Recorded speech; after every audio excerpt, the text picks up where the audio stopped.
जय हिंद दोस्तों। आज इस वीडियो के माध्यम से हम लोग जानेंगे कि संविधान क्या होता है, यानी कॉन्स्टिट्यूशन।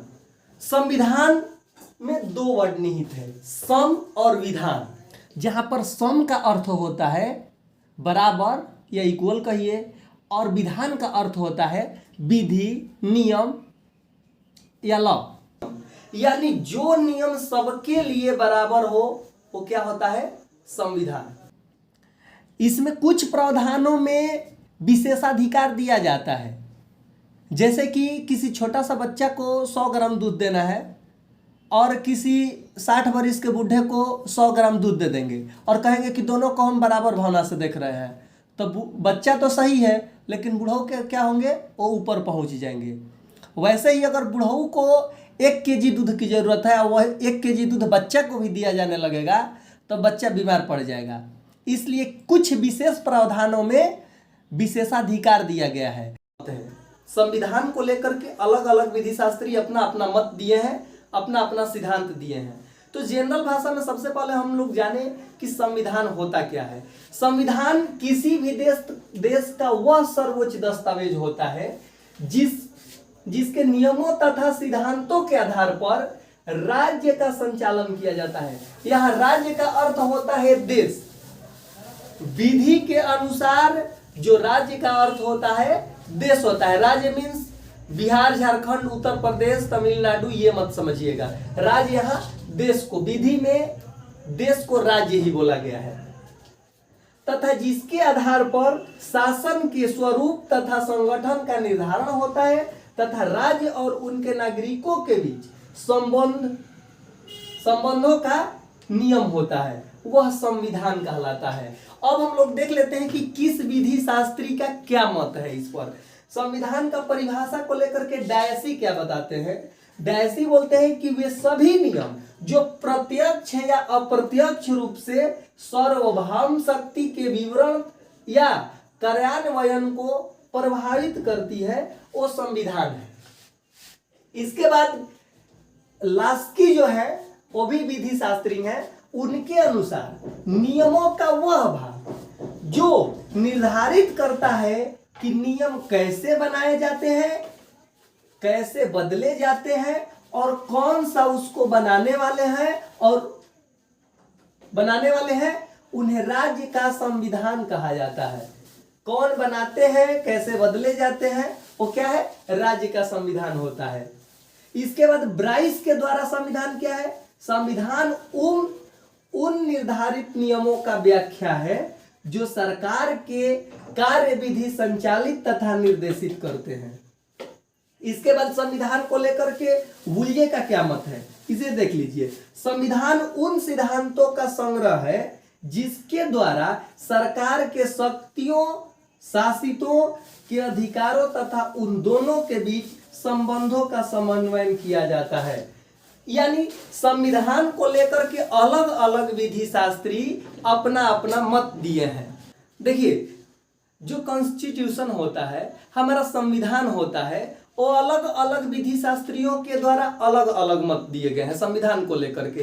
तो हम ये कह सकते हैं कि संविधान जो होता है किसी देश का वह दस्तावेज होता है जिससे नियम और शर्तों को लागू किया जाता है और चलाया जाता है। इसके बाद हम देख लेते हैं कि संविधान में बदलाव क्यों जरूरी है।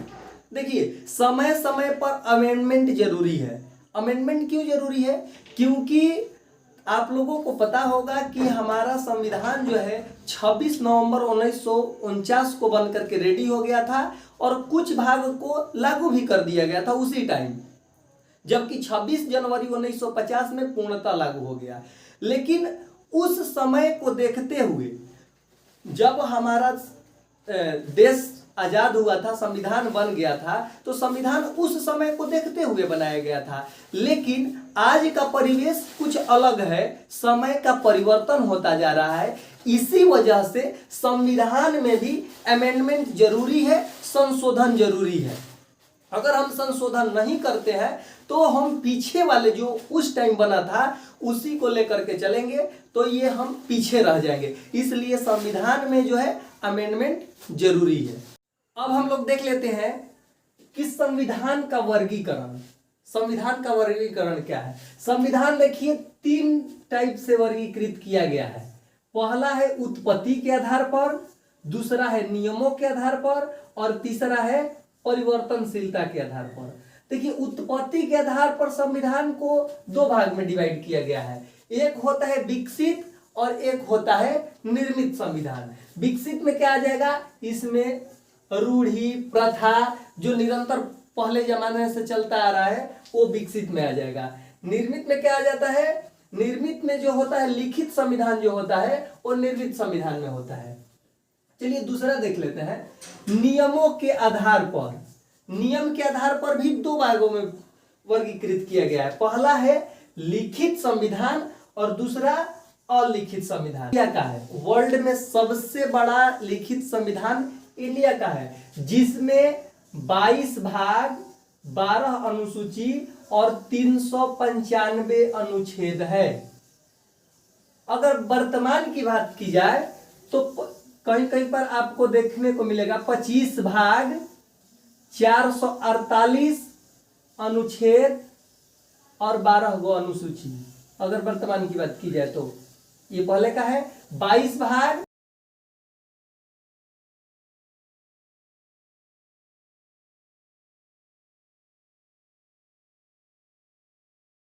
है। अलिखित संविधान जो है वो ब्रिटेन का है। ब्रिटेन का संविधान जो है अलिखित संविधान है। और सबसे छोटा बात की जाए तो लिखित संविधान मोनाको का वर्ल्ड में सबसे छोटा लिखित संविधान है। चलिए तीसरा है परिवर्तनशीलता के आधार पर। परिवर्तनशीलता के आधार पर क्या है? लचीला या परिवर्तनशील, कठोर तथा अपरिवर्तनशील। परिवर्तनशील क्या होता है? जिसे आसानी से बदला जा सके, आसानी से चेंजिंग किया जा सकता है, वो क्या होता है? परिवर्तनशील होता है या लचीला होता है। और कठोरता या अपरिवर्तनशील, जिसे बदलने में कठिनाई हो, या उसको अपरिवर्तनशील भी कह सकते हैं। चलिए यहां पर देख लेते हैं अब विकसित तथा निर्मित संविधान। विकसित तथा निर्मित संविधान क्या होता है? विकसित संविधान जो है अधिकांशतः अलिखित होता है। विकसित हमने ऊपर भी बताया, विकसित संविधान जो है अलिखित होता है। अलिखित संविधान में क्या होता है? परंपराएं, प्रथाएं और सामाजिक मान्यताएं। परंपरा क्या है? जो पूर्वजों से चलता आ रहा है, जो परंपरा है, प्रथा है, या सामाजिक जो मान्यताएं होती है वही अधिक इसमें होती है अलिखित संविधान में। यानी विकसित संविधान में जिस संविधान में अधिकांश बातें लिखित होती है, सभी निर्मित संविधान लिखित होते हैं।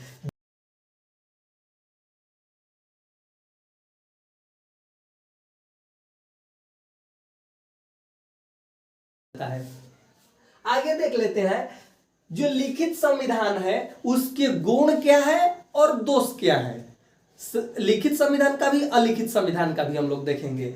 लिखित संविधान का गुण पहले देख लेते हैं। लिखित संविधान का गुण जो है वो निश्चित तथा स्पष्ट होती है। उसके बाद है सरल और पुष्ट होता है। सरल और पुष्ट होता है। इसके बाद थर्ड गुण क्या है? इसमें अधिक विश्वास है। विश्वास क्या है? सबसे अधिक इसमें होता है। लिखित संविधान में सबको अधिक विश्वास होता है। इसके बाद है संघ शासन के अनुकूल होता है। लिखित संविधान जो है वो संघ शासन के अनुकूल होता है। इसके भी गुण हैं और दोष भी हैं। ऐसा नहीं है, हर एक का चीज का गुण भी होता है और दोष भी होता है। तो इसका दोष क्या है? कठोरता तथा अपरिवर्तनशील। लिखित संविधान जो होता है वो कठोर होता है और उसे चेंजिंग करने में यानी अमेंडमेंट करने में प्रॉब्लम होती है, उसे परिवर्तन करने में प्रॉब्लम होती है। दूसरा गुण दोष क्या है? प्रगति में बाधा। अगर मान लीजिए किसी चीज में अमेंडमेंट न किया जाए तो क्या हो जाएगा? प्रगति में, विकास में जो है बाधक हो जाएगा, रुकावट पैदा करेगा। नेक्स्ट है, थर्ड है विद्रोह की भावना। अभी किसी आर्टिकल में अगर अमेंडमेंट कर दिया जाए, गवर्नमेंट के द्वारा अमेंडमेंट किया जाता है, अमेंडमेंट कर दिया जाता है, तो हो सकता है कि विद्रोह की भावना उत्पन्न हो जाए। ये उसका दोष है। फोर्थ उसका डिमेरिट क्या है? अलिखित संविधान जो है श्रेष्ठ, अलिखित संविधान से श्रेष्ठ नहीं है। इसे ये भी कहा जाता है कहीं कहीं पे कि अलिखित संविधान से श्रेष्ठ नहीं होता है। अब देख लेते हैं अलिखित संविधान के गुण और दोष। अलिखित संविधान के गुण क्या है? लचीलापन है, यानी आसानी से इसे परिवर्तित किया जा सकता है। अलिखित संविधान जो है आसानी से अमेंड किया जा सकता है, परिवर्तन किया जा सकता है, संशोधन किया जा सकता है। इसके बाद सेकंड इसका गुण क्या है? क्रांति की संभावना कम होती है, क्योंकि ये लचीलापन है, तो लचीलापन होगा तो इसमें अमेंडमेंट जल्दी से आसानी से किया जा सकता है, तो उसमें क्रांति की संभावना कम हो जाती है। इसके बाद क्या है? गतिशीलता है, स्थिर नहीं होता है, गतिशील रहता है, परिवर्तनशील रहता है। इसके बाद चौथा गुण क्या है? फोर्थ मेरिट क्या है इसका? संकट काल में उपयुक्त है। देखिए जो अलिखित संविधान है वो संकट काल में उपयुक्त होता है। क्यों? क्योंकि संकट काल में तुरंत तुरंत कोई भी परिवर्तन किया जा सकता है, गतिशीलता इसीलिए इसको कहा गया है। चलिए फिफ्थ मेरिट क्या है? जनमत के अनुकूल होता है। अलिखित संविधान जो है वो जनमत के अनुकूल होता है, यानी परंपराओं पर चलता है, प्रथाएं हैं, इस रूढ़िवादिता है इसमें। इसके दोष देख लेते हैं। इसका डिमेरिट क्या है? देखिए अस्पष्टता का अभाव रहता है, इसका कोई साक्ष्य नहीं रहता है और अस्पष्टता का इसमें अभाव होता है। सेकंड दोष क्या है? सेकंड डिमेरिट क्या है इसका? अस्थिर होता है। थर्ड क्या है? शासकों के हाथ का खिलौना, यानी अलिखित संविधान में जो शासक बन जाएंगे उन्हीं के अनुसार वो रूल चलेगा, उसी के अनुसार नियम चलेगा। वो अपना परिवर्तन कर सकते हैं, चेंजिंग कर सकते हैं, तुरंत लचीलापन है ही। तो इसलिए क्या होता है, इसको कहा गया है कि शासकों के हाथ का खिलौना हो जाता है अलिखित संविधान जो होता है। फोर्थ डिमेरिट क्या है? संघ शासन के अनुपयुक्त, यानी संघ शासक के अनुपयुक्त होता है, उपयुक्त नहीं होता है, अनुपयुक्त होता है। फिफ्थ डिमेरिट क्या है? निरंतर परिवर्तन के हानिकारक।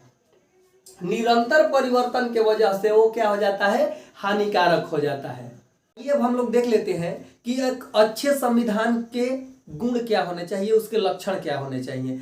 वैसे तो संविधान का जो अच्छे संविधान का आधार निश्चित नहीं रहता है, इसका कोई निश्चित आधार नहीं है, लेकिन लक्षण और परिस्थितियों पर निर्भर करता है।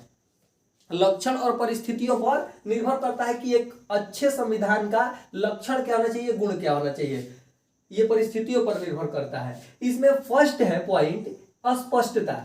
अस्पष्टता का मतलब क्या है कि अस्पष्टता यानी क्लियरिटी। अस्पष्टता का मतलब क्या है? कोई भी व्यक्ति अगर कॉन्स्टिट्यूशन को समझना चाहे, पढ़ना चाहे, तो स्पष्ट रूप से समझ सके, जान सके। दूसरा है निश्चितता। निश्चितता यानी सर्टेनली, कोई भी चीज उसमें निश्चित होनी चाहिए कि ये प्रावधान जो है इस आर्टिकल में दिया गया है, तो क्या है? निश्चित होता है। थर्ड पॉइंट है संक्षिप्तता। जो हमारा संविधान है वो बहुत बड़ा है, 2.5 क्विंटल का है लगभग, तो उसे हर जगह नहीं लिया जा सकता है, लेकर के नहीं चल सकते हैं ना। लेकिन उसका एक छोटा रूप, संक्षिप्त रूप भी बनाया गया है, जिसको आर्टिकल वाइज लिख दिया गया है, तो वो क्या हो जाएगा? संक्षिप्तता, शॉर्टली। नेक्स्ट क्या है? व्यापकता। इसका आधार जो है ये बहुत ही व्यापक होना चाहिए। व्यापक यानी इसका जो मान है वो व्यापक होना चाहिए, बड़ा होना चाहिए, ब्रॉडली होना चाहिए।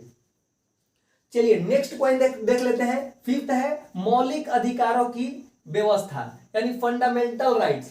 जो भी मौलिक अधिकारों की व्यवस्था होनी चाहिए वो एक अच्छे संविधान में होनी चाहिए। चलिए नेक्स्ट को देख लेते हैं।